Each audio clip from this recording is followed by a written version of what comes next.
Masyarakat Hadrami alias penduduk Hadramaut merupakan mayoritas keturunan Arab yang menetap di Indonesia. Masyarakat ini kerap menempati wilayah kampung Arab di tanah air seperti Emrong di Malang, Kampung Empang di Bogor, Kampung Al-Munawar di Palembang, di Jakarta ada Pekojan, Surakarta ada Pasar Kliwon, Surabaya ada Kampung Ampel, Gresik ada Kelurahan Gapura, Cirebon ada Panjuanan, dan Tegal ada Pekauman, serta Pemalang ada Mulyoharjo, Pekalongan ada Sugihwaras, Mojokerto ada Kauman, dan Yogyakarta ada Kampung Sayidan. Dan ada kampung-kampung Arab lainnya di Indonesia. Ada juga kampung Arab di Solo yang merupakan tempat tinggal khusus bagi orang-orang Arab yang mana di zaman penjajahan kolonial melalui kebijakan Wittgen Stelsel, orang Arab dikategorikan penduduk timur asing dalam struktur masyarakat kolonial. Masyarakat tersebut diwajibkan tinggal di suatu tempat khusus yang telah ditentukan dan dipimpin oleh seorang kapiten. Hal itu bertujuan agar mereka mudah diawasi oleh pemerintah Belanda yang ternyata takut terhadap Islam dan keturunan orang-orang Arab. Bahkan saking meleburnya Belanda itu ketakutan pada kami, sehingga dibikinlah kampung Arab di setiap kota. Palembang itu melokalisir. Palembang salah satu yang terbesar itu buatan Belanda. Karena komunitas Arab itu pengaruhnya besar. Karena di awal tahun 1900, kurang lebih 1903, mereka sudah mendirikan Jamiat Khair, lembaga pendidikan sosial dan kebudayaan. Sebetulnya masih ada nggak sih Syekh keturunan dari Nabi Muhammad SAW hari ini? Bismillah, Allahumma salli wa sallim wa barik ala Sayyidina Muhammad wa ala ali Sayyidina Muhammad. Keluarga Nabi Muhammad SAW setelah Nabi Muhammad meninggal dunia, mereka pindah ke banyak tempat. Ada beberapa yang pindah ke Mesir, tempat saya. Ada beberapa yang pindah ke Yaman. Dan dari Yaman ada beberapa yang pindah ke Indonesia juga. Jadi sampai hari ini masih ada keturunan Nabi Muhammad SAW. Berarti di Indonesia juga masih ada ya? Insya Allah masih ada. Insya Allah masih ada. Betul. Nah, Syekh itu kan dari Mesir gitu ya. Kalau dari Mesir itu tandanya dia keturunan dari Nabi Muhammad itu seperti apa ya Syekh? Di Mesir ada peraturan ketat terkait hal ini ya. Jadi di Mesir ada yang namanya Niqabatul Ashraf. Ini sebuah lembaga yang diakui pemerintah Mesir. Lembaga tersebut tugasnya adalah memverifikasi siapa keturunan Nabi Muhammad dan siapa yang bukan keturunan Nabi Muhammad. Yang keturunan Nabi Muhammad dikasih karne atau dikasih seperti ID card gitu. Kalau punya ID card ini berarti 100% keturunan Nabi Muhammad, karena di Niqabatul Ashraf tersebut atau yang lebih terkenal dengan istilah niqabah ya, itu ada pakar ilmu nasab di sana. Jadi kalau ada orang yang mau cek nasabnya, mereka cek itu silsilahnya ke siapa sampai ratusan bahkan ribuan tahun yang lalu. Contoh misalnya, saya sendiri, saya tahu siapa kakek saya yang 1000 tahun yang lalu. Serius itu sih? Serius, saya tahu namanya, kerjanya apa, pindah dari mana, istrinya berapa, anaknya berapa.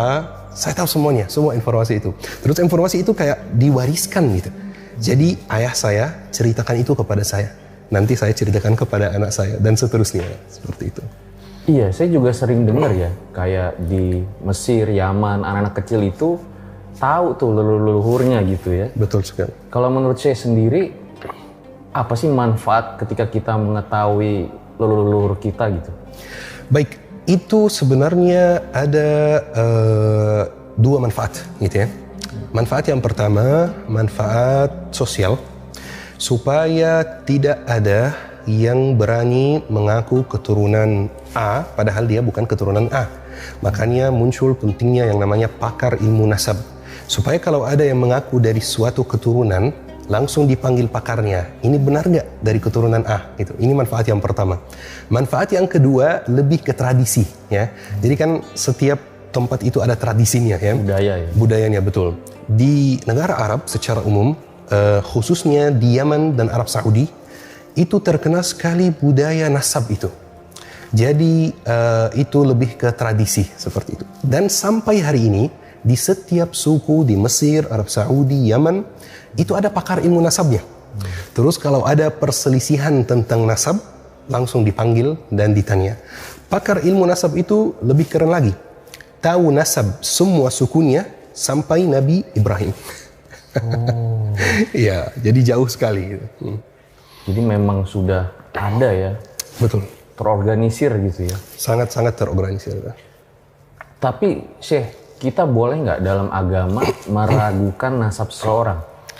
Masya Allah, ini pertanyaan yang bagus sekali. Dalam agama, meragukan nasab seseorang itu boleh dalam satu kondisi saja, diragukan oleh hakim. Selain itu, kita tidak diperbolehkan untuk meragukan nasab seseorang. Rasulullah SAW bersabda, "Man idda'a ila ghairi abihi wa huwa ya'lamu annahu ghairu abihi fal jannatu 'alaihi haram." Barang siapa yang mengaku ke selain ayahnya dan dia tahu bahwa dia bukan ayahnya, ancamannya apa? Ancamannya diharamkan surga baginya. Jadi Rasulullah membuat batasan. Tidak boleh mengaku ke selain ayah kita, dan di waktu yang sama tidak boleh meragukan nasab orang lain. Bahkan ada satu hadis lain dari Rasulullah SAW bahwa di akhir zaman bakal muncul dua peristiwa yang merupakan kekufuran. Peristiwa yang pertama, orang yang teriak-teriak depan kuburan karena sedih ada yang meninggal dunia. Itu peristiwa yang pertama. Peristiwa yang kedua, saling meragukan nasab, kata Nabi Muhammad SAW. Jadi memang Nabi Muhammad SAW sudah kasih kita kabar bahwa di akhir zaman bakal muncul peristiwa-peristiwa seperti itu, saling meragukan nasab. Berarti kita tidak boleh meragukan nasab seseorang ya? Betul sekali, tidak boleh meragukan nasab seseorang, sebagaimana tidak boleh ada orang yang mengaku kepada selain ayahnya atau kakeknya. Jadi dua-duanya tidak boleh gitu. Meragukan nasab seseorang tanpa adanya perintah dari hakim itu tidak diperbolehkan. Kenapa? Karena kalau kita buka pintu tersebut, nanti bakal ada kekacauan yang luar biasa ya. Nanti tiba-tiba ada orang yang ketuk pintu saya, Anda bukan Anda bukan anak kandung dari ayah yang ada di akta kelahiran itu. Nanti nggak ada aturannya lagi gitu. Seperti itu. Makanya yang diperbolehkan meragukan nasab adalah hakim dengan dengan syarat-syarat tertentu seperti itu. Karena itu termasuk caci maki juga ya? Betul sekali, betul sekali. Ini caci maki dari banyak segi gitu ya.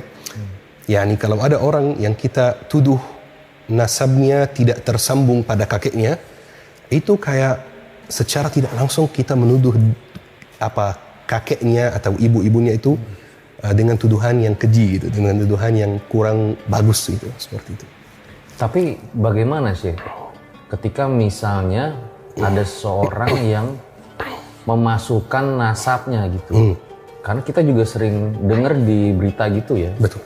Ada tentang Habib-Habib palsu nih, seperti di berita berikutnya. Betul. Nah ini sih, misalnya kasus pemalsuan sertifikat keturunan Habib gitu ya. Betul. Nah, kalau seperti itu bagaimana sikap kita gitu sih? Baik, saya mau kasih satu contoh. Ya. Pernah nggak ada orang yang memalsukan akta kelahirannya? Pernah pasti pernah ya. Itu tidak berarti semua akta kelahiran yang ada di Dukcapil palsu semua. Betul kan? Sama seperti itu juga. Kalau ada orang yang mau terhormat atau mau menjadi orang terhormat di komunitasnya, jadi dia memalsukan nasabnya dan dia mengaku keturunan Nabi Muhammad SAW, maka dia harus ditindak. Harus ditindak. Tapi ditindak oleh siapa? Ini yang penting. Ditindak oleh pihak yang berwenang. Dalam kondisi ini pihak yang berwenang itu satu, yaitu niqabah atau yang setara dengan niqabah di Indonesia, yang namanya Rabithah Alawiyah. Karena Rabithah Alawiyah itu yang bertanggung jawab atas nasab atau keturunan Rasulullah di Indonesia, maka mereka yang harus menindak dia yang memalsukan nasab seperti itu. Oke. Ada nggak sih ayat gitu ya yang memang mengajarkan kita untuk mencintai keluarga dan keturunan dari Nabi Muhammad? Sebenarnya ada yang lebih kuat lagi ya. Kita kalau salat terus pas tasyahud, Allahumma salli ala Muhammad wa ala ali Muhammad. Seperti itu. Jadi kita setiap hari ketika kita salat, ketika kita tasyahud, kita bersalawat kepada Nabi Muhammad dan keluarganya dan ahlul baitnya. Tetapi ada satu hal penting sekali yang saya mau sampaikan. Kita mencintai keluarga Nabi Muhammad karena Nabi Muhammad. Tapi itu tidak berarti bahwa ada orang yang terhindar dari dosa. Ini penting sekali ya. Kita mencintai keluarga Nabi Muhammad, tapi tidak berarti bahwa semua Habib itu terhindar dari dosa misalnya. Bahwa Habib itu terhindar dari dosa. Bahwa Habib itu tidak mungkin salah. Gitu. Enggak. Habib itu orang biasa. Kita mencintai karena kakeknya. Ya. Tapi masih manusia seperti itu. Jadi tidak perlu kita berlebihan mencintai, tidak perlu kita berlebihan membenci. Nah, seperti itu. Jadi sewajarnya saja gitu. Betul, sewajarnya. Jadi Ali bin Abi Thalib pernah berkata, "Ahbib habibaka hawnan ma asa an yakuna khasimuka yawman ma." Jadi cintalah orang yang kamu cintai seperlunya. Bisa jadi dia menjadi musuhmu suatu hari.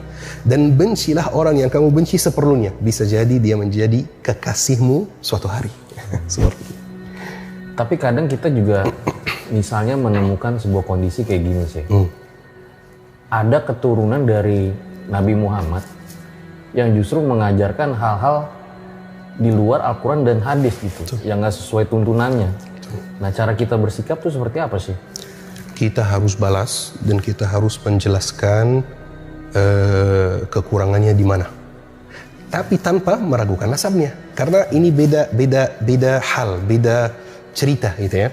Kalau ada misalnya Habib yang akhlaknya kurang baik, yang perilakunya kurang baik, yang ilmunya kurang baik, maka kita berhak meragukan akhlaknya, berhak meragukan ilmunya, berhak meragukan nasab atau sanad-sanad ilmu yang dia punya.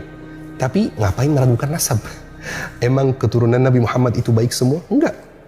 Abu Jahal, Abu Lahab itu keluarga Nabi Muhammad juga. Terus banyak yang kita lihat kadang-kadang, bukan banyak, tapi ada yang kita lihat Habib yang mungkin perilakunya tidak mencontohkan akhlak Nabi Muhammad SAW. Ya, kritik akhlaknya, kritik ilmunya, tapi gak usah kritik nasabnya.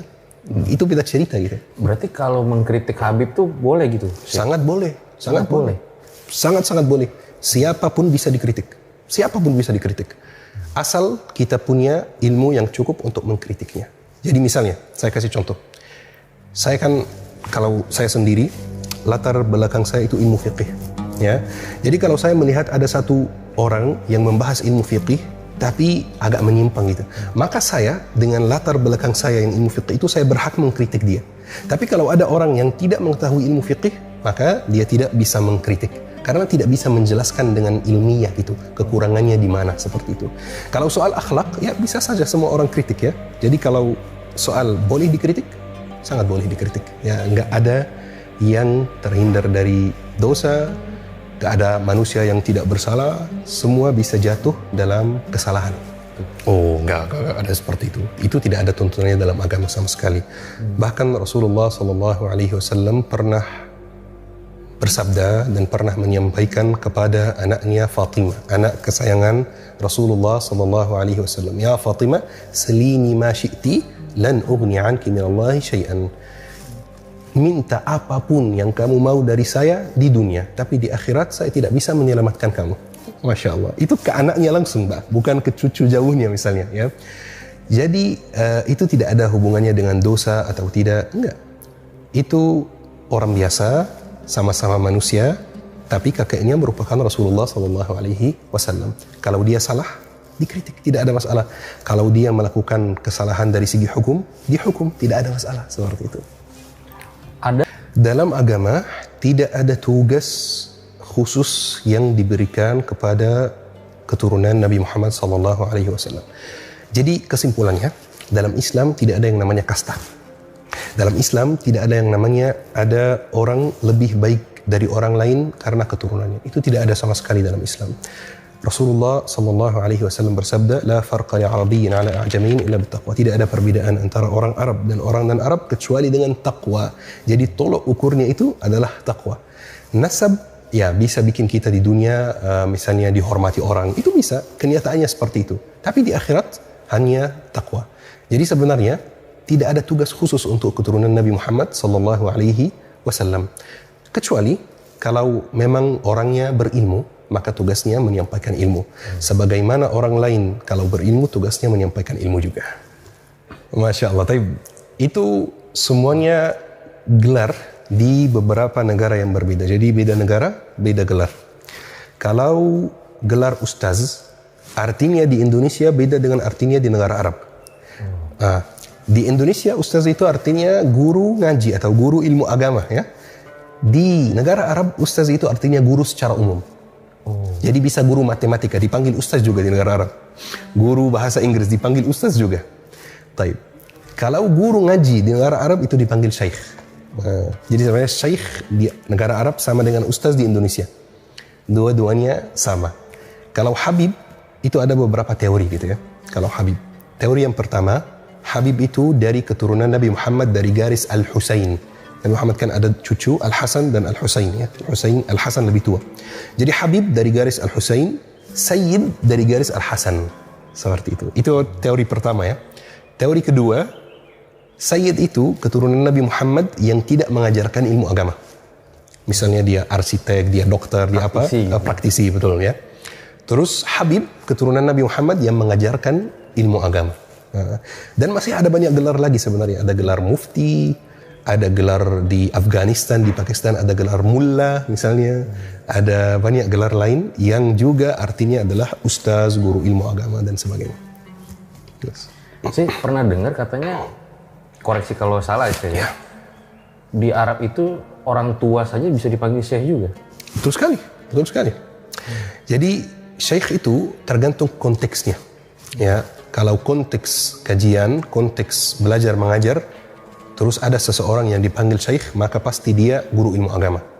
Tapi kalau konteksnya bukan belajar mengajar, biasanya yang dipanggil syekh itu adalah orang yang udah ada ubannya. Seperti itu. Berarti saya bisa dipanggil syekh kalau tidak ada betul. uban ini. Bahkan yang lebih lucu lagi, di Mesir, di samping rumah saya ada gereja. Di gereja tersebut ada seorang pendeta. Dia juga dipanggil syekh karena ada ubannya. Betul, tergantung konteksnya di sana. Wah, itu sempat terjadi di zaman Rasulullah SAW. Kemudian Rasulullah kasih respon yang luar biasa. Saya berharap semua pemirsa dengar respon Rasulullah SAW. Jadi suatu hari Rasulullah SAW masuk masjid, kemudian melihat ada dua sahabat yang saling berdebat. Debatnya agak panas, ya. Jadi yang pertama bilang, kamu nggak tahu kakek saya siapa? Ya. Terus yang kedua, emang siapa kakek kamu? Kakek saya lebih hebat. Nah, apa respon Rasulullah SAW? Rasulullah bersabda, innaka mri'un fika jahiliyah. Sesungguhnya di dirimu masih terdapat sifat jahiliyah. Sifat orang Arab sebelum Islam. Orang Arab sebelum Islam memang suka membanggakan nasab. Ya, Rasulullah datang untuk menghapus tradisi buruk ini, saling membanggakan nasab. Enggak. Tapi di waktu yang sama itu tidak berarti menutupi nasab, ya, seperti itu. Jadi ya kalau ada yang keturunan Nabi Muhammad, sudah selesai keturunan Nabi Muhammad. Ada yang keturunan orang lain, selesai keturunan orang lain, tanpa menutupi nasab dan tanpa membanggakannya juga, seperti itu. Jadi dalam Islam tidak boleh sama sekali membanggakan nasab karena tidak ada nilainya di akhirat. Itu. Ya, ini kita balik lagi nih saya ke keturunan dari Nabi Muhammad. Apakah nanti Imam Mahdi itu memiliki garis keturunan dari Nabi Muhammad SAW? Betul sekali. Ini ada hadisnya. Rasulullah SAW pernah menyampaikan hadisnya bahwa Imam Mahdi akan keluar dari garis keturunan Nabi Muhammad SAW dan kemungkinan besar dari garis keturunan Al-Hasan. Bahkan Ali bin Abi Thalib pernah pegang kepala Al-Hasan, anaknya, kemudian mengatakan, inna hadza ibni sayyid, anak saya ini adalah pemimpin dan akan keluar dari keturunannya orang yang menyatukan umat Islam lagi. Seperti itu. Jadi memang itu ada hadis dan hadis sahih bahwa Imam Mahdi akan dari garis atau akan keluar dari garis keturunan Nabi Muhammad SAW. Jadi bisa dibilang ya mau tidak mau akan terus dijaga sampai akhir zaman nanti. Itu pasti. Keturunan Nabi Muhammad bakal ada sampai akhir zaman karena Al-Mahdi akan keluar di akhir zaman. Ya. Jadi yang pasti keturunan Nabi Muhammad bakal ada sampai zaman Al-Mahdi. Seperti itu. Dan yang bertanggung jawab menjaga keturunan Nabi Muhammad adalah lembaga-lembaga yang saya sebutkan tadi. Misalnya di Mesir, Niqabatul Ashraf itu. Mereka menjaga. Kenapa? Supaya nanti diketahui. Gimana kalau misalnya 10 tahun ke depan, 20 tahun ke depan, ada orang yang mengaku Al-Mahdi. Dicek nasabnya. Ini keturunan Nabi Muhammad. Itu salah satu fungsinya. Betul. Kalau memang dia bukan keturunan Nabi Muhammad, berarti pasti 100% dia bukan Al-Mahdi. Kalau keturunan Nabi Muhammad, boleh kita bahas lebih lanjut. Ini benar Al-Mahdi atau tidak, seperti itu. Menurut saya sendiri, saya mau tanya balik kepada yang bilang seperti itu. Apa definisi ilmiah? Itu penting sekali. Karena definisi ilmiah itu berubah dari zaman ke zaman. Oh gitu ya? Iya, definisi ilmiah itu di zaman modern kita ini adalah segala hal yang bisa diuji di laboratorium. Segala hal yang bisa dipegang dengan tangan, baru disebut ilmiah. Tapi sebenarnya ilmiah itu lebih luas dari itu. Ada metodologi penelitiannya gitu. Betul sekali. Padahal itu belum tentu. Ini baru definisi modern yang dibuat Barat. Ya. Tapi apakah sebelum ilmu berkembang seperti sekarang, tidak semua ilmu yang sebelumnya tidak layak disebut ilmiah? Enggak, layak saja disebut ilmiah. Apalagi kalau ilmu tentang pencatatan nasab seperti itu. Itu yang enggak butuh lab, bukan fisika, bukan kimia, bukan biologi, seperti itu. Dan itu ada ahlinya yang diakui oleh negara di sana bahkan. Jadi di sana itu tidak bisa ada sembarangan orang yang bilang saya pakar ilmu nasab, nggak boleh. Tidak diakui seperti itu. Pakar ilmu nasab itu diakui oleh negara, bahkan kadang-kadang dikasih tes, bahkan kadang-kadang pekerjaan ini diwariskan ke anak, gitu, dari anak ke anak. Jadi mereka itu pegang manuskrip gitu, pegang apa ya? Ini di Mesir ya, Syekh? Di Mesir, betul, di Mesir. Di Arab Saudi, di Yaman juga sama seperti itu. Mereka tahu catatan nasab dari zaman dahulu, bahkan sebelum Nabi Muhammad SAW. Kalau saya sendiri tahu nggak sih, gimana sih proses pencatatan nasab yang di Mesir itu? Ada di Mesir satu lembaga yang dibuat oleh pemerintah khusus pencatatan nasab. Namanya Darul Wathaiq Al-Masriyah. Artinya apa ya? Darul Wathaiq itu artinya rumah catatan nasab Mesir, gitu ya. Di rumah tersebut ada semua manuskrip, ada semua catatan nasab yang dari zaman dahulu sampai hari ini. Hari ini kalau ada orang Mesir yang mau tahu nasabnya, misalnya dia nggak tahu kakek ke-10-nya itu namanya siapa, dia tinggal pergi ke Darul Wathaiq Al-Masriyah, menyerahkan namanya, nama saya siapa, nama kakek saya siapa, kemudian akan dilakukan proses pencarian dan akan dikasih tahu kakekmu yang ke-10 namanya begini, punya berapa anak, punya berapa istri, seperti itu, dan akan dikasih catatan nasabnya yang asli. Jadi catatan nasab yang memang sudah ditulis kakek-kakeknya. Saya sendiri di rumah di Mesir punya catatan nasab keluarga saya. Bahkan yang lebih menarik lagi, dulu bahasa Arab itu tidak pakai harakat. Ya, itu dulu sebelum Nabi Muhammad bahasa Arab tidak pakai harakat, tidak pakai niqat, tidak ada titik itu ya. Catatan nasab yang saya punya di rumah itu belum pakai harakat, belum pakai titik. Setua itu catatannya seperti itu. Dan ada satu lembar catatan yang hilang dari saya. Saya tanya keluarga di rumah, ada enggak gitu. Katanya enggak ada. Jadi saya telepon teman saya yang bekerja di Darul Wathaiq itu. Dia cari-cari, kemudian dia fotoin. Jadi memang semuanya sudah tercatat dengan sangat jelas dan sangat detail gitu. Saya masih tertarik tentang yang ilmiah tadi sih, ya. Bahwa agama Islam kan memang agama yang justru paling ilmiah gitu ya. Betul. Bahkan dulu pernah ada zaman kemasan Islam gitu. Ilmu pengetahuan, filsuf, itu benar-benar maju gitu ya, ilmu ekonomi gitu ya. Nah, ilmiah yang dimaksud itu seperti apa sih gitu sih? Baik, dalam istilah ilmu syar'i khususnya dan ilmu-ilmu keturunannya, istilah ilmiah itu adalah pencatatan ilmu dengan baik yang ada sanad ilmunya. Ya, seperti itu. Jadi, misalnya, saya kalau dapat ijazah sanad di satu buku ilmu syar'i, saya bisa sebutkan yang mengajarkan buku ini kepada saya siapa, gurunya siapa, gurunya lagi siapa, gurunya lagi siapa, sampai pengarangnya yang mungkin hidup 1000 tahun yang lalu. Jadi pencatatan setiap hal dengan sumber dan sanad yang jelas. Seperti hadis, seperti ilmu hadis misalnya. Ilmu hadis itu misalnya ada hadis tabassumuka fi wajhi akhika sadaqah, senyum di hadapan saudaramu itu sedekah. Bagaimana kita bisa tahu kalau benar-benar ini perkataan Rasulullah? Bagaimana caranya? Bagaimana cara mengeceknya? Itu ada ilmunya.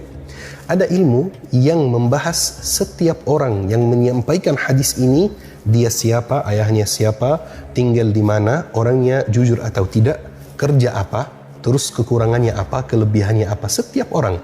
Kan Rasulullah menyampaikannya kepada orang pertama, yaitu sahabat.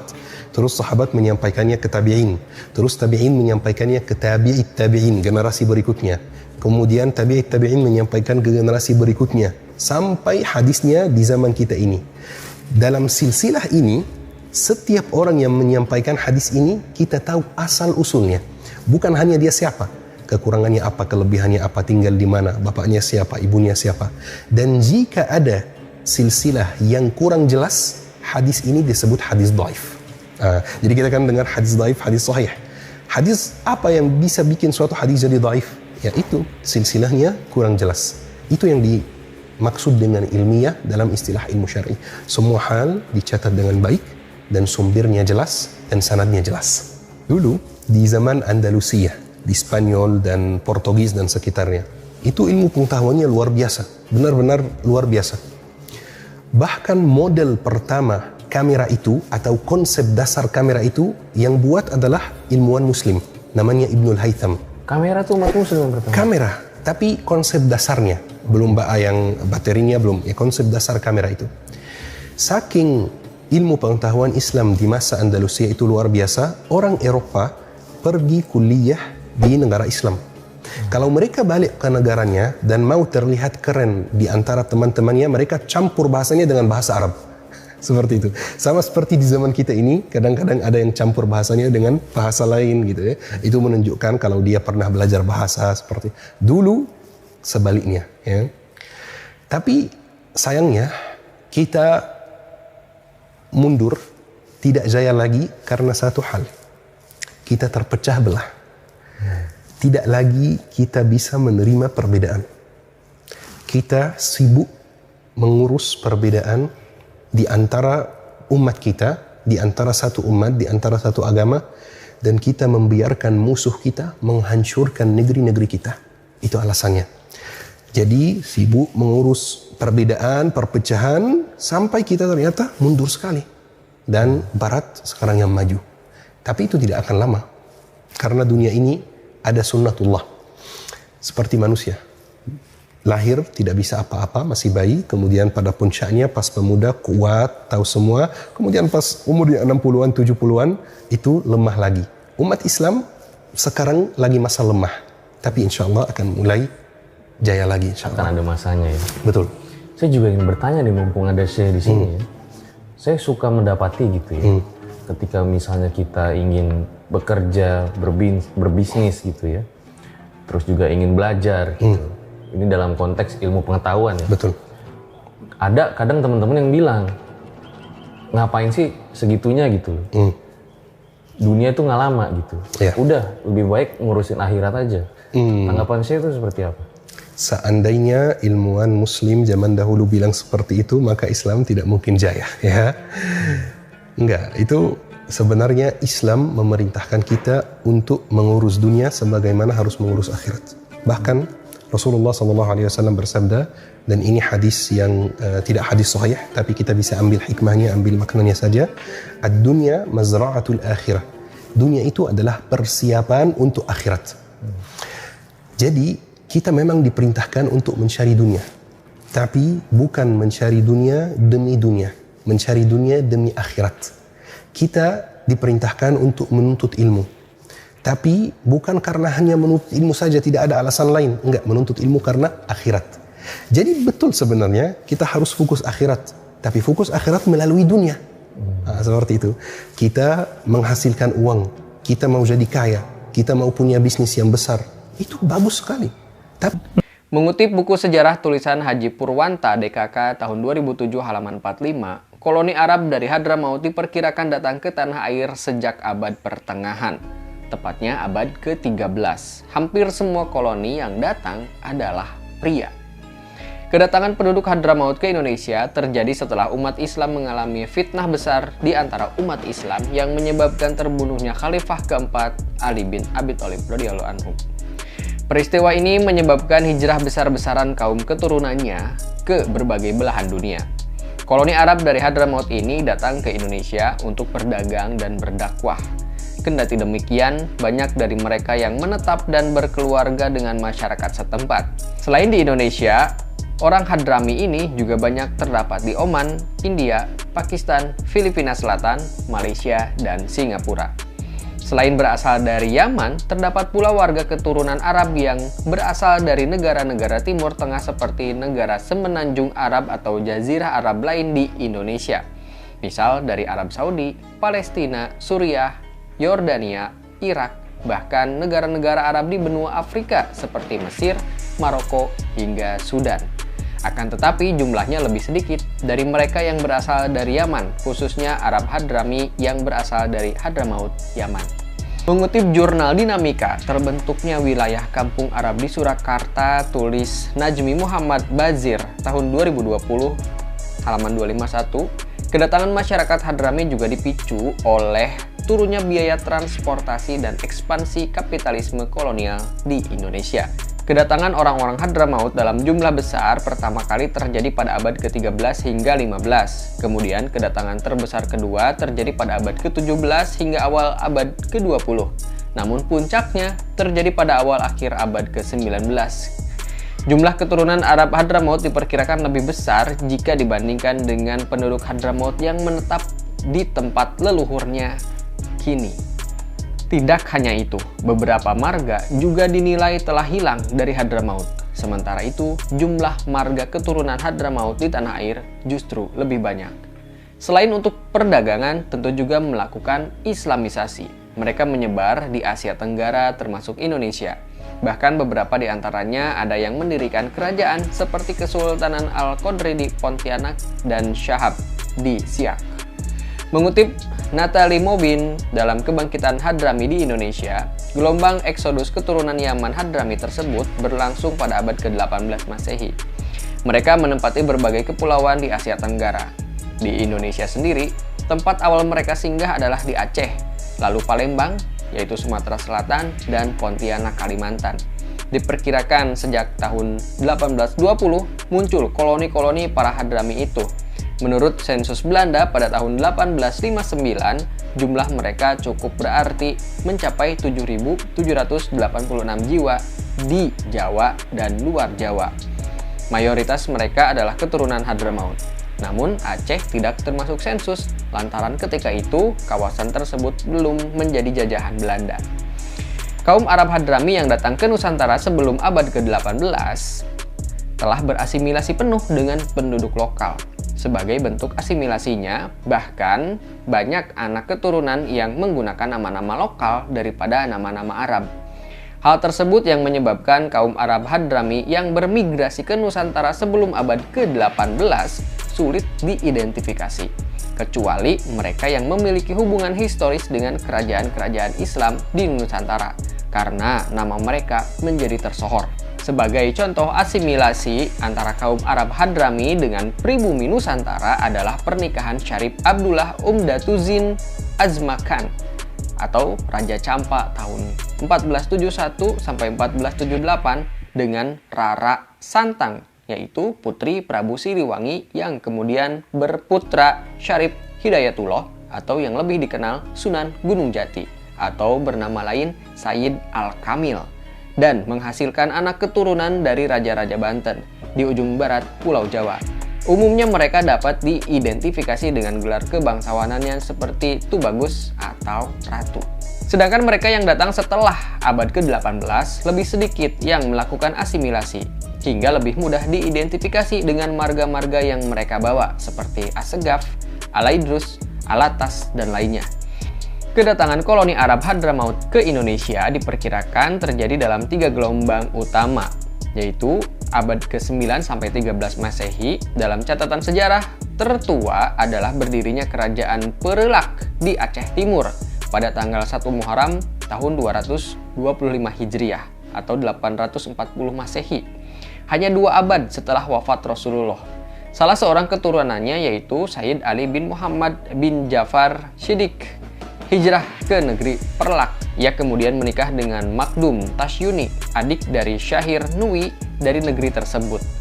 Dari pernikahan ini lahirlah Alaiddin Syed Maulana Abdul Aziz Shah sebagai raja pertama kerajaan Perlak, yaitu tahun 840 sampai 864. Catatan sejarah ini resmi dimiliki Majelis Ulama Kabupaten Aceh Timur dan dikuatkan dalam seminar sebagai makalah sejarah masuk dan berkembangnya Islam di Aceh 10 Juli 1978 oleh almarhum Profesor Ali Hashim.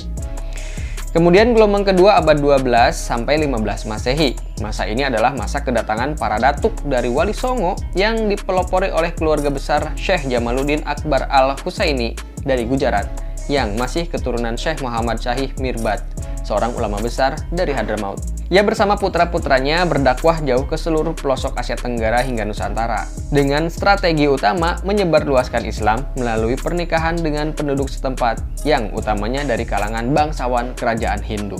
Kemudian gelombang ketiga abad 17 sampai 19 Masehi. Abad ini adalah gelombang terakhir ditandai dengan hijrahnya para Alawiyin Hadramaut yang menyebarkan Islam sambil berdagang di Nusantara. Kaum pendatang terakhir ini dapat ditandai dengan keturunannya hingga sekarang karena berbeda dengan pendahulunya. Tidak banyak melakukan kawin campur dengan penduduk pribumi.